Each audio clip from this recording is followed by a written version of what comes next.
भगवान का नाम भगवान का ही अभिन्न स्वरूप है और वह भगवान की ही शक्ति से भगवान से भी अधिक शक्तिशाली और ऐश्वर्यवान है। जैसे किसी महान वैभवशाली सम्राट को अपने खजाने की असंख्य धनराशि की संख्या का पता नहीं रहता, इसी प्रकार नामी भगवान भी अपने नाम की अनंत गुणावलियों का पता रखना नहीं चाहते। यह भी उनका एक महान गुण है।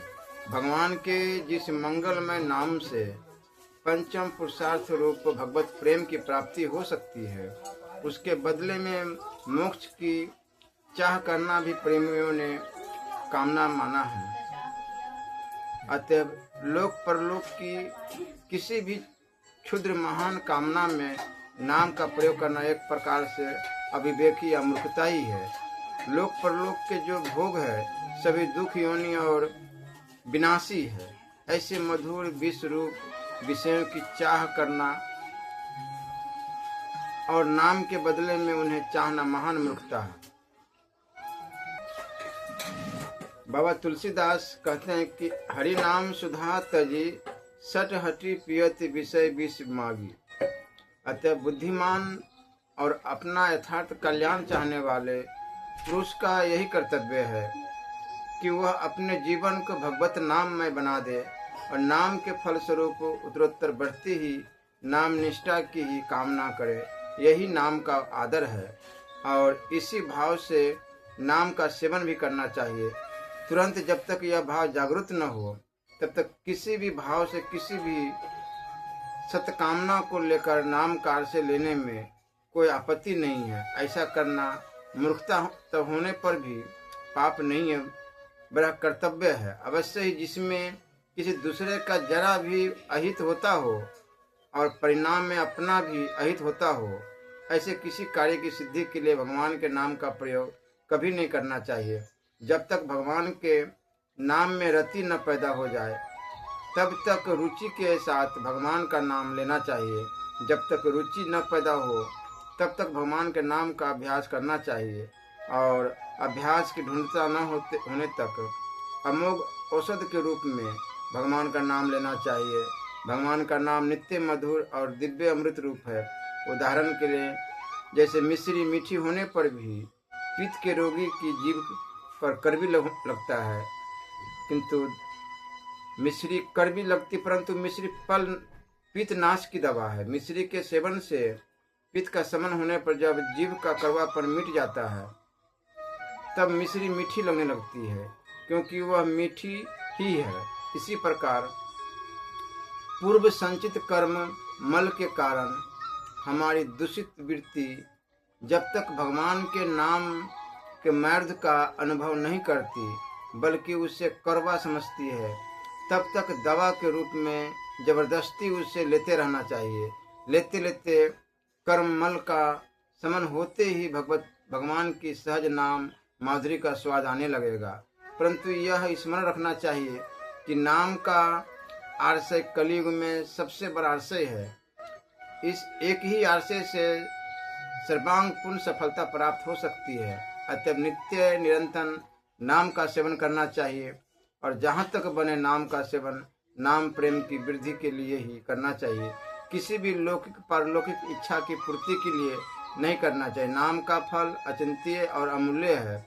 इन विषयों पर इसी अंक में नाम का फल और राम नाम का मूल्य दो कहानियाँ बताई गई है। उनकी वास्तविकता पर ध्यान न देकर उसमें भरे वास्तविक सत्य का ग्रहण करना चाहिए। नाम का जप मानसिक उपांशु और वाचिक तीनों तरह से हो सकता है। नाम जप में जितनी सूक्ष्मता हो उतना ही वह श्रेष्ठ है, पर नाम कीर्तन में जितना ही वाणी का स्पष्ट उच्चारण और उद्योग हो उतना ही श्रेष्ठ है। अपनी अपनी स्थिति और रुचि के अनुसार जप कीर्तन करना चाहिए। भगवान के सभी नाम समान महत्व रखते हैं। किसी भी नाम में उच्च नीच का भाव रखकर अपने लिए जो भी नाम विशेष प्रीतिकर और रुचिकर जान पड़े उसी का जप कीर्तन करना चाहिए। यद्यपि समस्त भगवत नामों की महिमा समान ही है, तथापि जो नाम अपने को प्रिय है, उनके कीर्तन से अनायास ही अपने अभीष्ट मनोरथ की सिद्धि हो जाती है। विभिन्न रुचि वाले लोगों का क्रमश सभी नामों में प्रेम संभव हो जाता है, फिर भी वे सभी नाम उन्हें प्रिय हो जाते हैं। अतः भगवान के जिस नाम या जिन नामों में अपना मन लगता हो उसी का जप करें, परंतु नाम जप करने वालों के लिए यह परम आवश्यक है कि वे प्रतिदिन नियम पूर्वक अधिक से अधिक संख्या में नाम जप अवश्य करें। इस नियमित जप के अतिरिक्त दिन रात बिना संख्या के नाम जप होता रहे। इसके लिए सावधानी के साथ प्रयत्नशील रहे।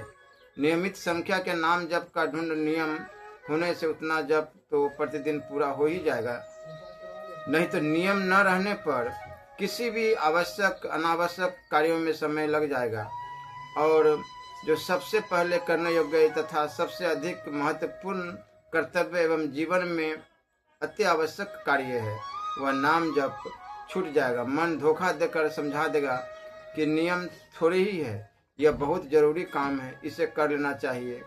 फिर व्यर्थ की बातचीत भी जरूरी काम हो जाएगी, परंतु कड़ा नियम होने पर उतना समय नाम जप में अवश्य लगेगा और नाम जप होने से भगवान के साथ प्रत्यक्ष संबंध कम से कम एक अंग जीव का तो बना ही रहेगा।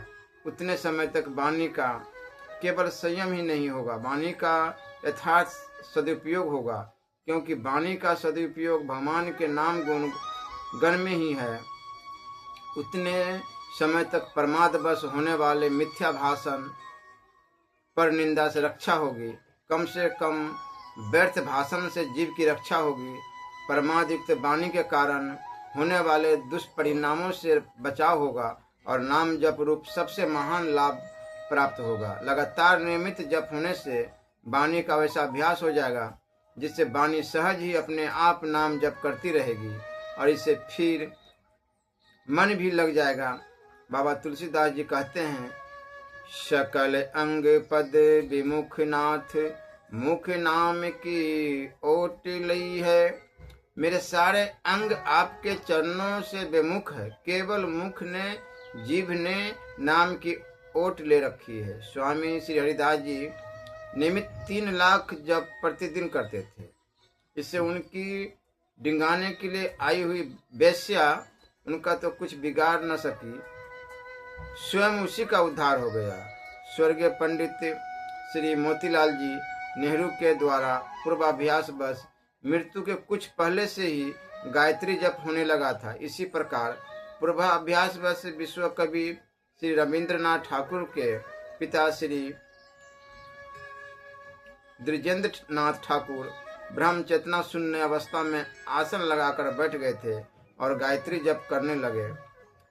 नाम का अभ्यास होने पर अंत काल में भगवान का नाम आ जाता है और अंत काल की स्थिति के अनुसार उसे सहज ही भगवत प्राप्ति हो जाती है। अतः प्रतिदिन नियमित संख्या में नाम जप अवश्य करना चाहिए और किया जाए तो आसानी से 1 लाख नाम जप प्रतिदिन हो सकता है। मनुष्य दिन भर बोलता नहीं है, उसकी जीभ अधिकांश समय खाली रहती है। वह यदि चाहे और स्मरण रखे तो आसानी से दिन भर में चलते फिरते 1 लाख नाम जप कर सकता है, नहीं तो 21,600 की संख्या पूरी कर ही लेनी चाहिए। दिन भर में औसत इतने श्वास आते हैं, अतः इतना जप होने पर प्रति श्वास 1 नाम का जप हो जाएगा। यहाँ भगवान का महिमा के कुछ श्लोक दिए गए हैं। कलयुग में नाम की विशेषता है। राजन, दोषों के भंडार कलयुग में यहाँ एक महान गुण भी है कि इस समय श्री कृष्ण का कीर्तन मात्र करने से मनुष्य बंधन मुक्त हो परम पद को प्राप्त हो जाता है। सत्ययुग में भक्ति भाव से सैकड़ों युगों द्वारा भी श्री हरि की आराधना करके मनुष्य जिस फल को पाता है वह सारा का सारा कलयुग में भगवान गोविंद का कीर्तन मात्र करके प्राप्त कर लेता है। सत्ययुग में भगवान का ध्यान, त्रेता में युगों द्वारा यजन और द्वापर में उनका पूजन करके मनुष्य जिस फल को पाता है उसे वह कलयुग में केशव का कीर्तन मात्र से करके प्राप्त कर लेता है। सत्ययुग में भगवान विष्णु का ध्यान करने वाले को, त्रेता में यज्ञों द्वारा यज्ञ करने वाले को तथा द्वापर में श्री हरि की परिचर्या में तत्पर रहने वाले को जो फल मिलता है वही कलयुग में श्री हरि का कीर्तन मात्र करने से प्राप्त हो जाता है। श्री हरि का नाम ही है, मेरा जीवन है। कलयुग में इसके सिवा दूसरी कोई गति नहीं है। नरेश्वर, मनुष्य में वही सौभाग्यशाली तथा निश्चय ही कृतार्थ है जो कलयुग में हरिनाम का स्वयं स्मरण करते हैं और दूसरों को भी स्मरण कराते हैं।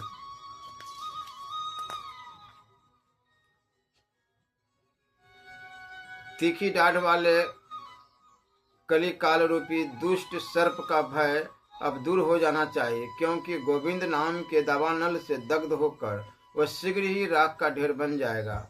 घोर कलयुग में जो मनुष्य हरिनाम की शरण ले चुके हैं वही कृतकृत्य है। कली उन्हें बाधा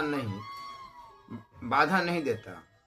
हरे केशव गोविंद वासुदेव जगन्मय इस प्रकार जो नित्य उच्चारण करते हैं उन्हें कलियुग कष्ट नहीं पहुंचा सकते।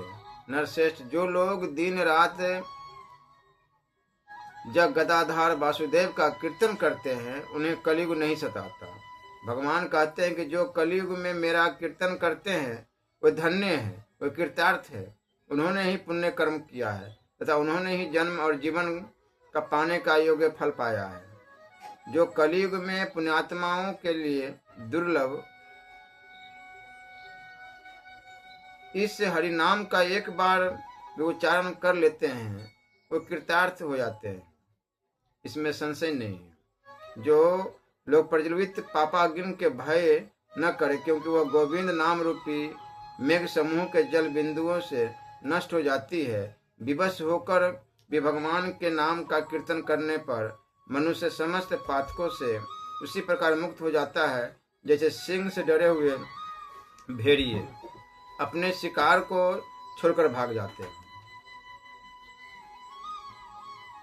हे मित्र, भक्ति पूर्वक किया गया भगवत नाम कीर्तन उसी प्रकार समस्त पापों को विलीन कर देने वाला सर्वोत्तम साधन है, जैसे धातुओं की सारे मैल को जला डालने के लिए आग है। मनुष्य शाम और प्राप्त काल देवादिदेव श्री हरि का कीर्तन करके संपूर्ण पापों से मुक्त हो स्वर्ग लोक में सम्मानित होता है। इस पृथ्वी पर नारायण नामक एक नर व्यक्ति प्रसिद्ध चोर बताया गया है, जिसका नाम एवं ऐश कर्ण कुहरों में प्रवेश करते हैं। मनुष्य की अनेक जन्मों की कमाई हुई समस्त पाप राशि को हर लेता है। मनुष्य भक्ति भाव से या भक्ति रहित होकर यदि गोविंद नाम का उच्चारण कर ले तो वह नाम संपूर्ण पापों को उसी प्रकार दग्ध कर देता है जैसे युगांतर काल में प्रज्वलित हुई प्रलयाग्नि सारे जगत को जला डालती है। भूतल पर कोई भी मनुष्य गोविंद नाम से प्रसिद्ध होता है, उसके भी उस नाम का कीर्तन करने से पाप के सहस्त्रों टुकड़े हो जाते हैं। जैसे असावधानी से भी छूली गई आग शरीर को जला देती है, उसी प्रकार यदि हरि नाम का ओष्ठपुट से में स्पष्ट हो जाए तो वह पाप को जलाकर भस्म कर देता है। जैसे अनिच्छा से भी स्पर्श कर लेने पर आग शरीर को जला देती है, उसी प्रकार किसी बहाने से भी लिया गया गोविंद का नाम पाप को दग्ध कर देती है। ममता से व्याकुल चित्त हुए विषांध मनुष्य को समस्त पापों का नाश करने वाला एकमात्र हरिनाम ही है। अमित तेजस्वी सर्वव्यापी भगवान श्री कृष्ण के कीर्तन मात्र से समस्त पाप उसी तरह विलीन हो जाते हैं जैसे दिन निकल आने पर अंधकार। संकेत परिहास स्तोभ या अनंत पूर्वक भी किया हुआ भगवान विष्णु के नामों का कीर्तन संपूर्ण पापों का नाशक है, ऐसा महात्मा लोग कहते हैं। जैसे अग्नि लकड़ी को जला देती है, उसी प्रकार जाने अनजाने में लिया गया भगवत नाम सारे पाप राशि को भस्म कर देता है। श्री हरि के इस नाम में पाप नाश करने की जितनी शक्ति है उतना पातक पाप कर ही नहीं सकता। जीवन में वो जितना भी बड़ा से बड़ा पाप किया हो, किंतु हरि नाम के सामने बहुत ही छोटा है। एक बार नाम लेने से ही अनेकों पाप राशि भस्म हो जाते हैं। ये शाम व्याधि जनित दुख स्वतः छुटने योग्य नहीं है। इसे दूसरी औषधियों द्वारा भी सहसा नहीं दूर किया जा सकता, परंतु हरिनाम रूपी औषध का पान करने से समस्त व्याधियों का निवारण हो जाता है, इसमें संशय नहीं है।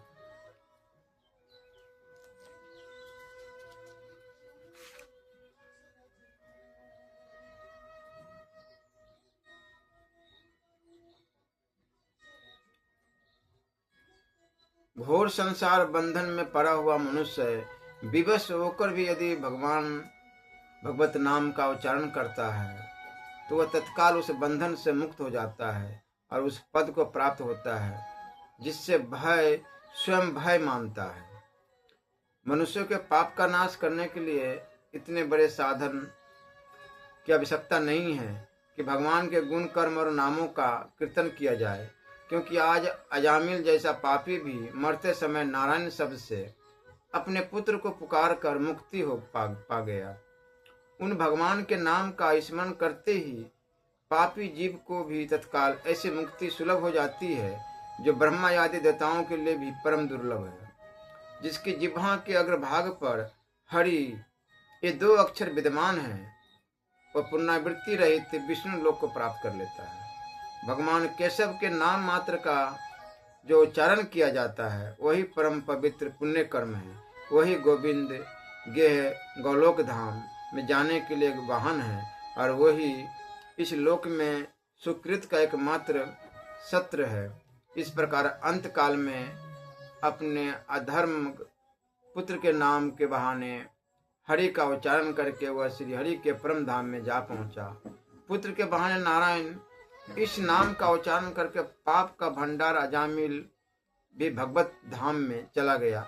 फिर जो श्रद्धा पूर्वक भगवान के नाम लेता है उसकी मुक्ति के लिए तो कहना ही क्या है।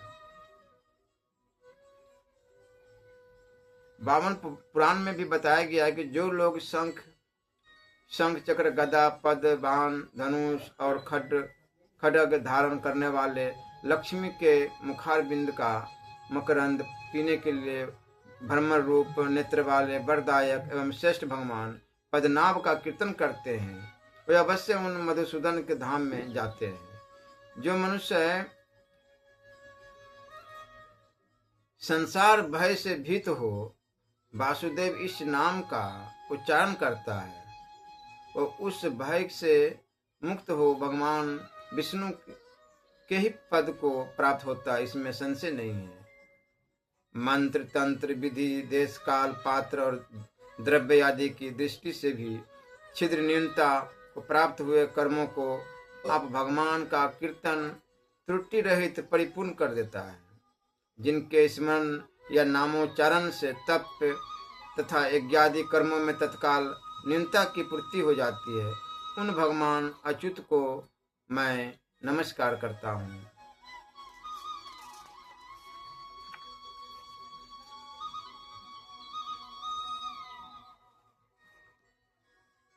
द्रुपद कुमारी कृष्णा ने कौरव सभा में वस्त्र खींचे जाते समय जो मुझ दुर्वासी द्वारका निवासी श्री कृष्ण को गोविंद कहकर पुकारा था उसका यह ऋण मुझ पर बहुत बढ़ गया है। यह हृदय से कभी दूर नहीं होता।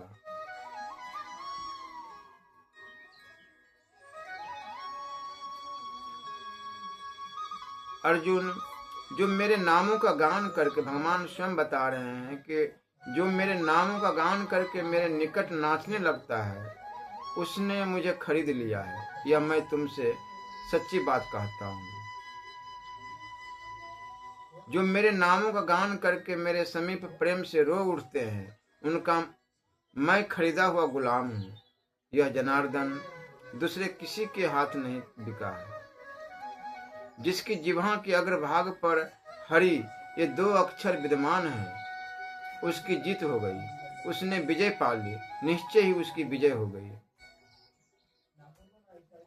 श्री हरि नाम कीर्तन में न तो किसी देश विशेष का नियम है और न काल विशेष का ही। झूठे अथवा अपवित्र होने पर भी नामोच्चारण के लिए कोई निषेध नहीं है।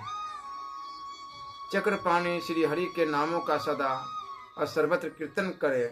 उनके कीर्तन में अश्वत बाधक नहीं, क्योंकि भगवान स्वयं ही सबको पवित्र करने वाले हैं।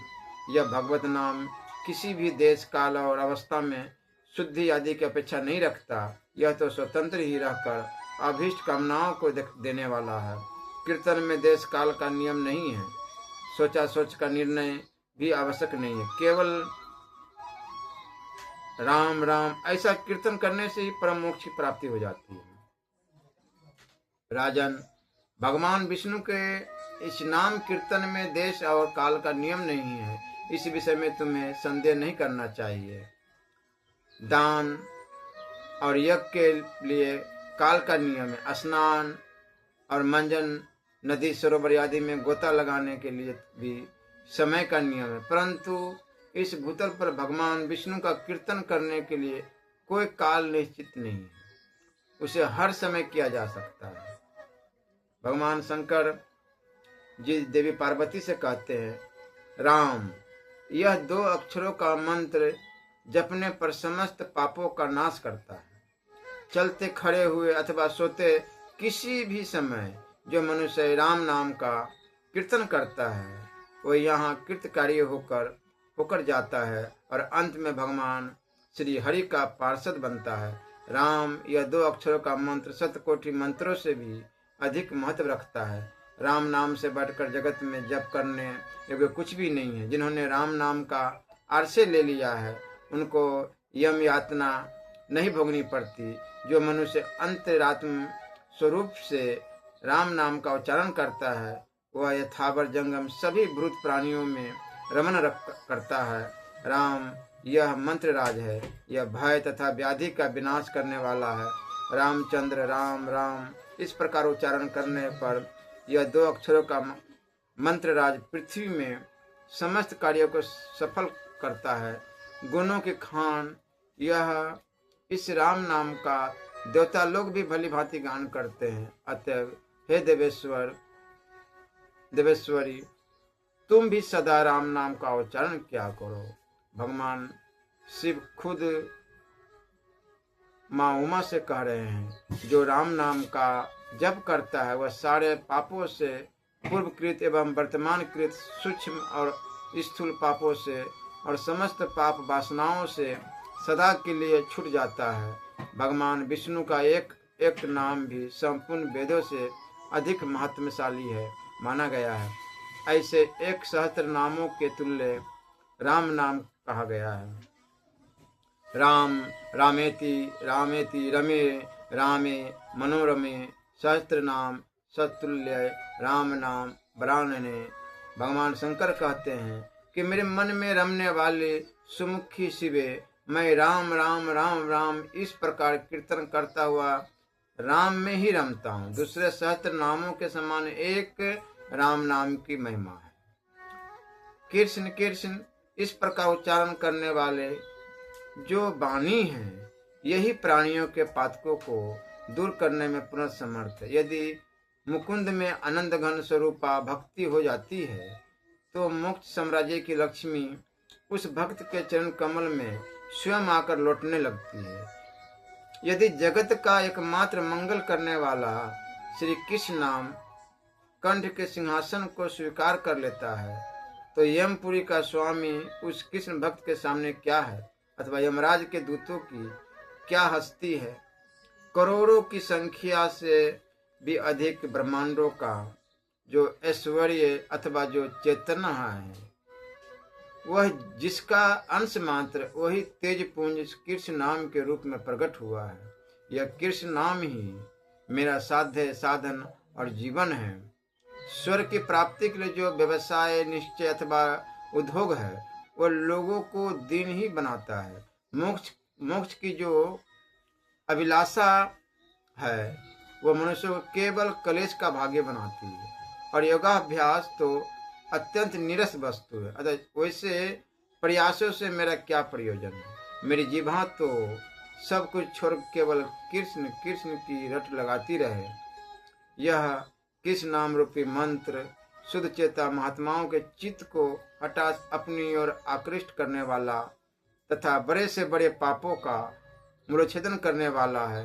मोक्ष रूपिणी लक्ष्मी के लिए भी तो यह वशीकरण ही है। इतना ही नहीं, यह केवल गूंगों को छोड़कर चंडाल से लेकर उत्तम जाति तक के सभी मनुष्यों के लिए सुलभ है। दीक्षा, दक्षिणा और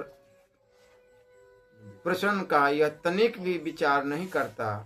यह मंत्र जिह्वा का स्पर्श करते ही सभी के लिए पूर्ण फल देता है। श्री कृष्ण के नाम नाना प्रकार के कीर्तनों में उनका नाम कीर्तन ही मुख्य है। वह श्री कृष्ण प्रेम रूपा संपत्ति को शीघ्र ही उत्पन्न करने में स्वयं समर्थ है, इसलिए वह सब साधनों से श्रेष्ठतम माना गया है। श्री कृष्ण का नाम कीर्तन प्रेम संपत्ति की प्राप्ति के लिए प्रबल एवं श्रेष्ठ साधन कहा गया है। वह श्रेष्ठ आकर्षण मंत्र की भांति चित्त को अत्यंत आकृष्ट करने वाला है। अतः नाम रसिक भक्तजन उस कृष्ण नाम को ही भक्ति का मार्ग बतलाते हैं और फल मानते, क्योंकि भगवत प्रेम की प्राप्ति में वो कभी बेविचरित असफल नहीं हुआ है। कितने ही रस एक जन उस कृष्ण नाम को ही कृष्ण विषयक अत्यंत प्रेम का उत्तम लक्षण बताते हैं, क्योंकि अधिक प्रेम से ही अपने इष्ट देव के नाम का संकीर्तन स्पष्ट रूप से स्फुरित होता है। रास के समय श्री कृष्णचंद्र शरतकालीन चंद्रमा उसकी चांदनी और कुमुद समूह का गुणगान करने लगे, परंतु गोपियों ने तो बारंबार केवल एक ही श्री कृष्ण नाम का ही गान किया।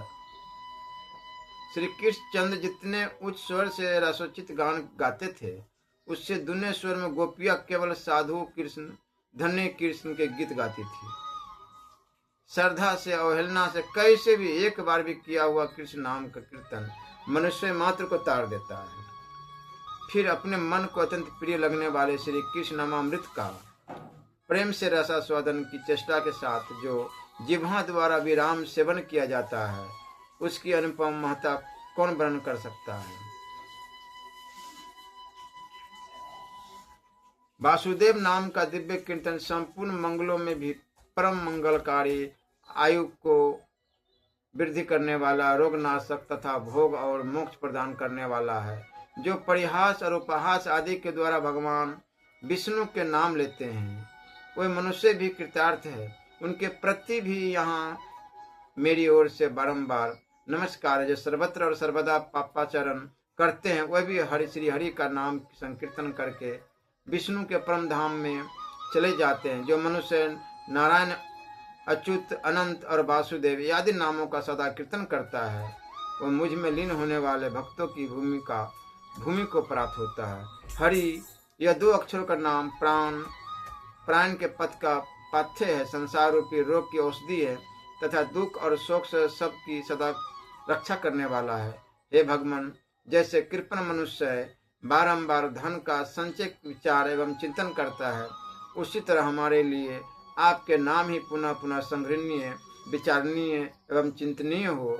पवित्र सहस्त्र नामों के 3 आवृत्तियां करने से जो फल मिलता है, उसे कृष्ण नाम एक ही बार के उच्चारण से सुलभ कर देता है।